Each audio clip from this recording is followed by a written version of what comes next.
हाय मित्रांनो, कशा आहात? मस्त ना. मी पण मस्त आहे बघा. तर मित्रांनो, काही लोक मला कमेंट केलते की तुला फक्त 2 मुलीच आहेत का? तर हां, मला फक्त 2 मुलीच आहेत, मुलगा नाही.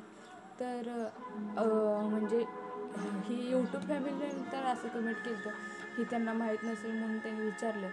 तर मला फक्त 2 मुलीच आहेत. तर म्हणजे मला सांगायचं, माझ्या मिस्टर वारल्यापासून जे नातेवाईक आहेत, रिलेटिव्ह आहेत किंवा जे आमच्या गावातले असे अनेक माणसं आहेत, ते नुसतं असंच कमेंट करतात.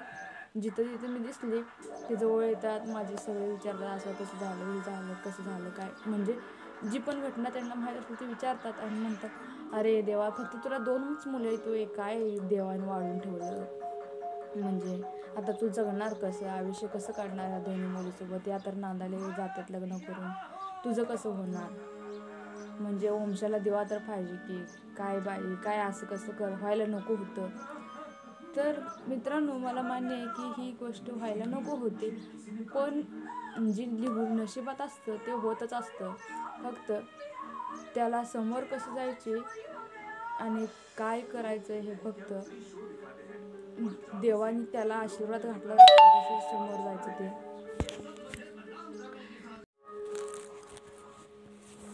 तर मित्रांनो, मुलगा असो की मुली, फक्त दोन्ही समानच असतात, फक्त आपले विचार समान असायला पाहिजे. तर काही लोक, म्हणजे मी गावात गेले किंवा असं अमुक नातेवाईक भेटले की मला म्हणतात, चुकीचं झालं, तुझ्या नशिबात असं व्हायला नको, तू अजून छोट्या वयाची आहेस आणि तुला मुलगा पण नाही, कसं आयुष्य काढणार? मुलगा असले तर तू त्याच्या आधारावर जगले असते, तर आता कसं करणार? ह्या मुलींना लग्न करून मोठं करून त्यांना सासरवाडीला पाठवशील आणि नंतर कसं करायचं? पोरं म्हणजे तू एकटी कसं राहणार? तू कोणाच्या आशेवर जगणार? काय करणार? मित्रांनो, ही तुमच्या मनातली चुकीचे म्हणजे ही गोष्ट. आता देश पुढं चालला आहे, प्रगती झाली आहे, मुली पण मुलापेक्षा जास्त कमवतात. हां, फक्त मुलाची माया मुलीला येणार नाही, पण मुलगी ही घरची लक्ष्मी असते. आणि एक म्हणजे मुलींना मी मोठी करीन, दोन्ही मुलींना मोठं करणार, घर जावे बनवून घेणार किंवा असं म्हणजे असे अनेक जण राहतात. तसंच मी पण राहीन, घर जावे करून राहतात तसंच मी पण राहीन. तर मला सांगायचा प्रश्न होता, मुलगा मुलगी ही भेदभाव करण्यापेक्षा तुमच्या पोटाला जी जन्माला आली त्याला स्वीकारा आणि तुम्ही स्वीकारून त्यांना ज्ञान द्या, त्यांना शिकवा.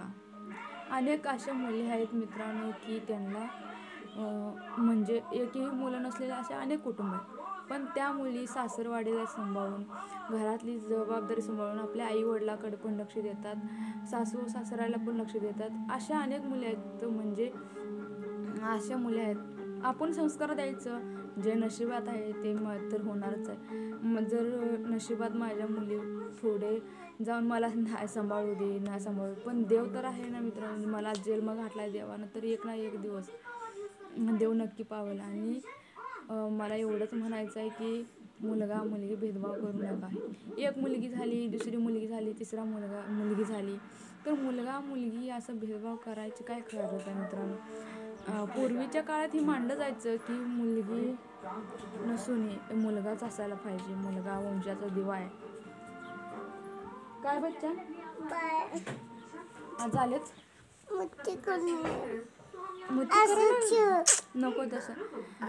आणि तर बच्चा तू कोणाची आहेस? ही बच्चा माझी आहे बघा. तर मुली नेहमी आपल्या आईवडिलाच्या असतात कायमस्वरूपी, जरी परक्या झाल्या तरी माझी कन्यारत्न ही माझीच आहे. तर मित्रांनो, कसा वाटला हा व्हिडिओ तर सांगा, कारण आता हे आल्या म्हणलं तर व्हिडिओ होणं मुश्किल आहे. ही लई आगाऊ पोरगी आहे. तर बाय.